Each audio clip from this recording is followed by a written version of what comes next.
happy birthday pala kay En. Kapatid ko. Ayan, happy birthday. Bumabata ulit. Joke. Ayan. Alam ko merong happening sila sa farm na po. So, ayan. Happy birthday and love you. We love you. See you soon in January. First sim ni Frank this year. 20 degrees. Mamaya, papi, na photo. Oh, yung grapes. Umakit na siya doon. Look at that. It's just up there. Lapit na. And you can see yung grapes niya. It's Italian grapes. Dami po. Ang dami niyang bunga. Ayan.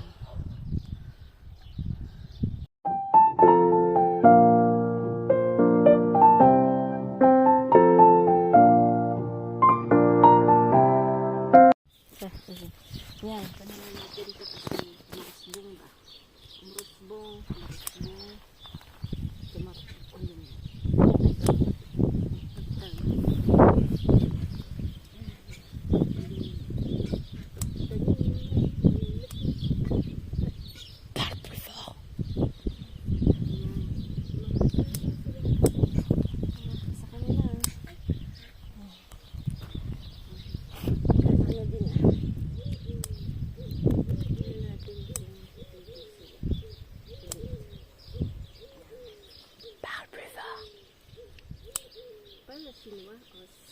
No.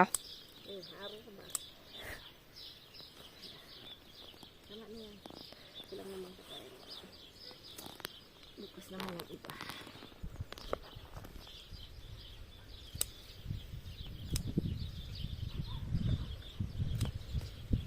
Atong putifes. Butas na po ang damit ni Praco. Kawawa naman to, oh. Hey, look. Maybe we need a sponsor. We have a pool, huh? Sponsor. Okay, look. Natututunan namin yung kuwan na to, ha? Loko-loko din. Hey, both side, huh? Yan. Uy, ayaw. Ayan, madali ang luto lang po kasi ano tawag nito? Nabisi pa ako sa garden. At the same time, naglalaga po ako doon. Tapos sige na, sigaw. Nasusunog. Hindi naman sunog. Mabuang talaga eh. Ito natin. At paborito kasi namin yung yung parang katechi na po. So, nati-hati ko po para mabilis nang ibigay sa mga bata.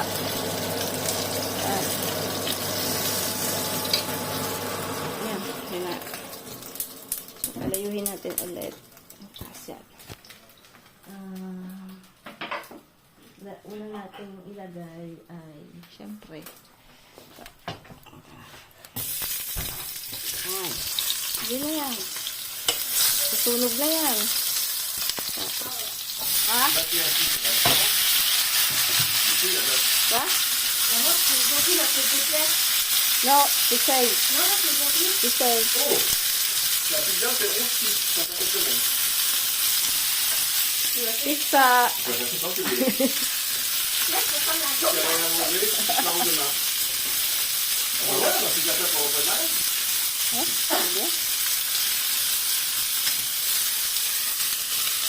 Bango ah. Magdang kisuporte pa po.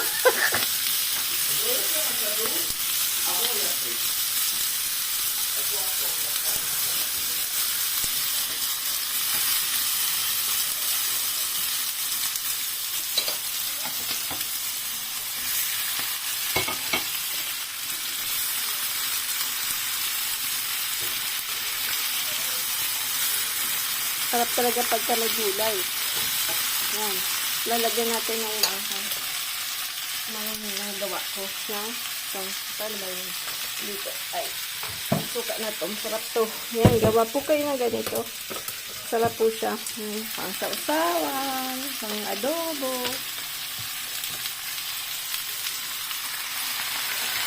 Bango. Alagyan din natin ang toyo. Yan.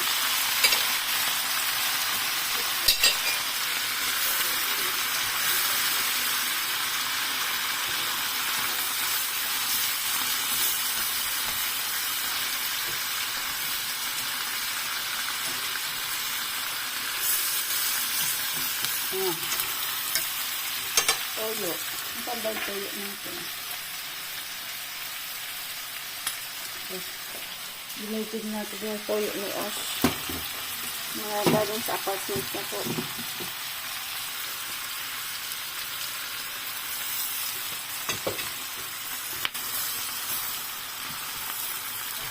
Tapos lalagyan natin ng sili.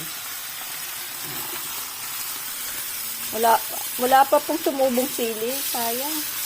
Wala tayong sili. Abutin na lang. Walang tumubong sili. Kailangan ko yatang bumalik sa bibili na lang tayo. Kasi parang walang nangyari.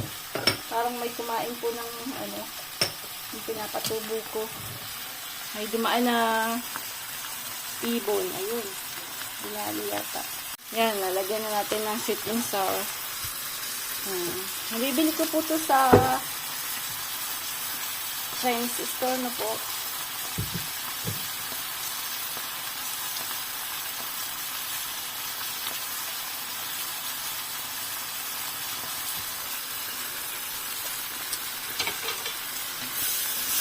Walang masyadong matamis to.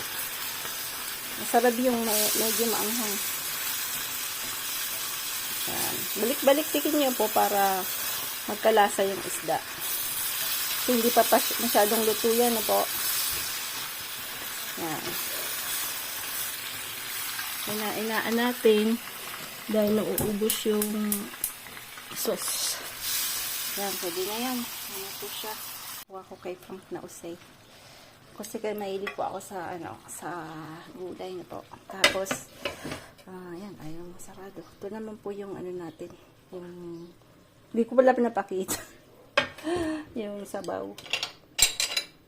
Kaya lang wala pa tong sahog Buto lang to Buto-buto. Wala pala, nakalimutan ko lagyan ng sahog. Lagyan ko lang po ng paminta yan. At ng maraming luya na po. Tikman natin. Taba. Wow, sarap. Ano po lasang luya? Sarap. Yan po yung mustasa. Yan po yung uzay. Yan, iba po yung kulay. Talagang luyot yung isa. Tapos ito ang init. Sobra. Ito po yung sabaw. Yan po yung mustasa. Yan.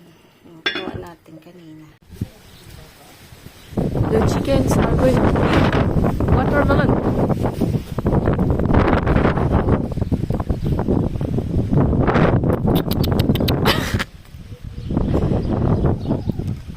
They're scared. Ah, écoutez, c'est sucré. Oui.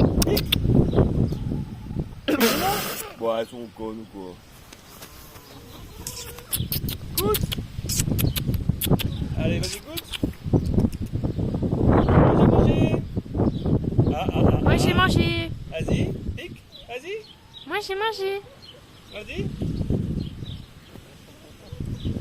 Allez, pas peur, c'est pas. Ayan, today po, nag-replant po ako ng mga plants kasi, tag nito, pag may pumupunta dito sa bahay, yan po yung mga pinamibigay ko po. So, ilalagay ko lang po sa mga plastic na ganito. Yan po yung mga sa labas ng bahay. Rinireplant ko po sila para at least pag may pupunta po sila tapos nagustuhan po yung ng mga friends ko po, family na nandito sa France, ayan, pinamimigay ko po. Tapos nagtatry po akong mag-replant ng roses, no? Kasi nung bago mag-winter, namatay po yung mga riniplant ko gawa ng hindi pa masyadong buo yung roots nila, no? Tapos winter na, so medyo nagkagaradan baga, namatay po. So ito to, i-replant din natin yung list na binigay po sa akin nung may pumunta dito. Tapos yung roses linigay ko doon. Yan. Yan, lagay ko dyan. So, yung passion ko po is yung vegetable tsaka ornamental plants na po. So, kaya ang dami-dami po naming halaman. So, yun lang yung pong mahirap pag-aalis ng bakasyon. Kailangan pong may magdidilig. At kaya po yung ngayon, yung inaano ko po yung mga halaman na hindi masyadong masela na po. Na kahit na mag-isa lang sila, kaya nilang sumurvive. So, yung hindi masyadong fragile na po. So, ayan. Nagpusit po ako. Tapos nagkonting ako kay Sam. Kasi ito po yung parang libre lang to. Binigay lang sa akin noon sa work. Ano po siya yung parang giniling na may atay. Gano'n. Parang ginagawang ang tawag nila is sausage liver na po. Ayan. Tapos ito yung natin, mustasang may flour. Lagyan ko ng konting tawag nito sutanghon. Para may sutanghon tayo. Ayan. Papatayin na natin yan para wag masyado pong malantay yung gulay, no? Ayan. Ayan. Ladupon lang natin ng konti. Ayan. Alam namin. Kasi kanina po nasa labas ako. Ang bilis ng oras. Ito yung uzay. Happy birthday pala kay ato.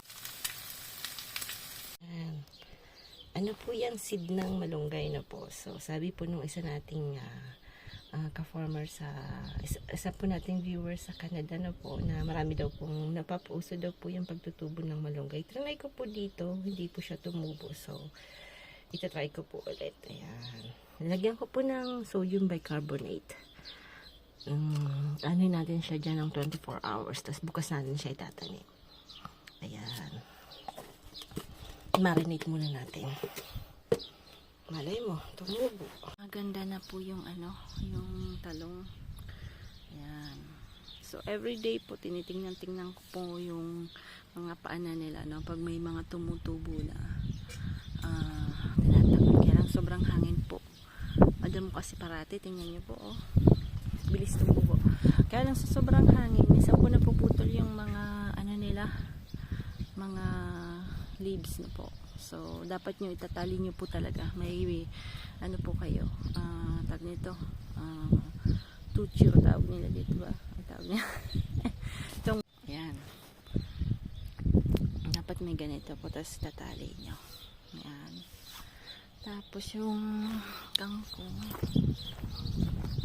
Ang kamote, madami. Ang ganda na ng kamote. Sakto pala, 2-3 binili ko eh. Namahalan kasi si Manay. 3 euro pa naman.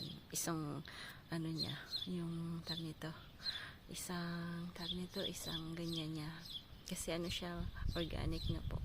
So, isa lang binili ko. Sabi ko, tataniman ko lang pag nagsanga-sanga na. Nagtipid pa. Tapos yung kangkong, payat. Pero nagtutubo na po. Ayan, nagtutubo na. So, didiligan ko po dito. Kasi hindi nga umuulan dito sa amin. So, kailangan talaga dilig-dilig na po. Yung po namin, yung canal arrosage namin, it's open yata ng Monday, Wednesday, tsaka Thursday na po. So, yung tubig na po yun, binabayaran namin yun ng 60 euro monthly na po. So, monthly, yearly po, yearly. So, yun. Yan na yung kangkong.